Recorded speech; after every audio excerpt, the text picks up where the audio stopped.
Okay, let me know if this makes sense to you. A lot of this may seem basic, but as a result, people tend to overlook it when it comes to applying to their decisions about health. But knowing that there's a difference between opinion and belief versus truth and reality makes it easier to, for me at least, to make decisions. So again, there's a difference between opinions and beliefs versus truth and reality. You can have certain opinions, you can have choose to believe certain things, but at some point, those opinions and beliefs may run up against what is actually true and what is actually reality. A lot of people, I believe, have been mistakenly led to believe that their opinions and their beliefs are as valid as truth and reality. We see that a lot in the media. A lot of people believe they have a right to have a certain opinion, so therefore that opinion is just as valid as someone else's opinion. And that is not the case. It's valid in the sense that it has, you have the right to it, but it may not have any bearing on truth or reality, and therefore is not as valid as someone else's opinion. So the reason why I bring that up is, for example, you may have an opinion that MSG, and that's one of my favorite examples, that MSG tastes good. You may have a belief, even if that belief is based on what you perceive as science and research, that it is harmless. So that's fine. You have your opinion, you have your belief. However, there's a reality and there's a truth that the researchers won't be able to disguise. So, for example, if you decide based on that opinion and that belief to consume MSG regularly, without fear, without concern, even if it's based on beliefs that you've read in or you've got from the 6 o'clock news, at some point in the future, possibly, you'll run up against the truth and the reality. And the truth is, if MSG is indeed bad for the human body, then that's going to manifest itself in certain ways. If indeed MSG has excitotoxins that lead to ill health and cancer, then at some point the reality is going to catch up with you. So knowing what we know about society, there is reasonable doubt that the things that we have been told about MSG or any other pharmaceutical, there's reasonable doubt that some of that information may be skewed or untrue.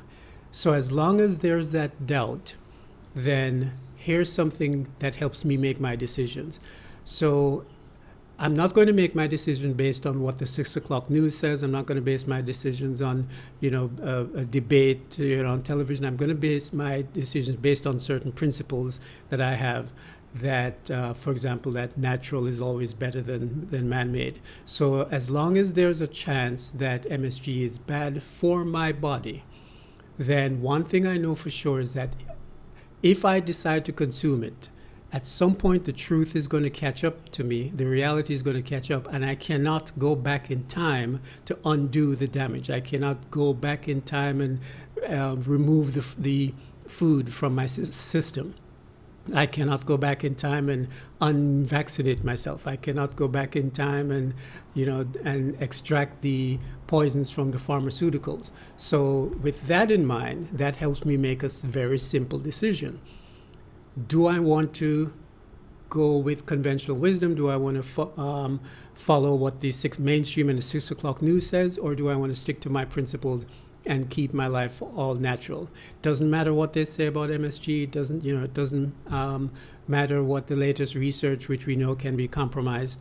So knowing that there's a difference between opinion and beliefs and reality makes it easier for me to make my decisions. So just something to think about. Here's something that I'll add to you. You could make your decision based on your opinions and your belief, and you might do quite well in life. So you could make your decision to consume MSG and things will proceed well, and you'll get through 60, 70, 80, 90, 100 years old, and never experience any ill effects. That's very possible, very possible that the reality of it may be such that the damage that it has inflicted is minor, or you just may not run up against reality. But there is a chance that at some point you will. Let me give another example that's not in the health field. Let's remember reading somewhere a long time ago that this woman was learning to drive, and the way she was taught to drive is that when she wants to switch lanes, if she's driving on a highway, she flips on her indicator, counts to 3, 1, 2, 3, and then merges into the lane. Nothing about looking back, nothing about seeing the traffic, but I guess she was somehow led to believe that people would move out of her way once they saw the indicator lights on.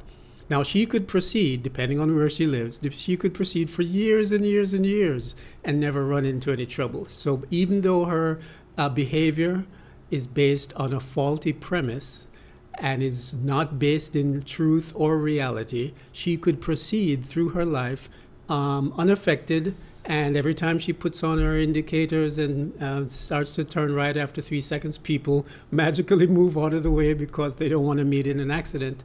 And she could go through her entire life and believe that that's the way to drive. At the same time, what's also possible is that one day she moves to New York and tries that on a New York highway and meets up with reality and truth, and there we have, a not too nice outcome. So all of that just to say that, there are no absolutes, but I rely on a certain belief system to make my decisions when it comes to diet, when it comes to healing, so I can live a natural life in an unnatural world. So just something to think about.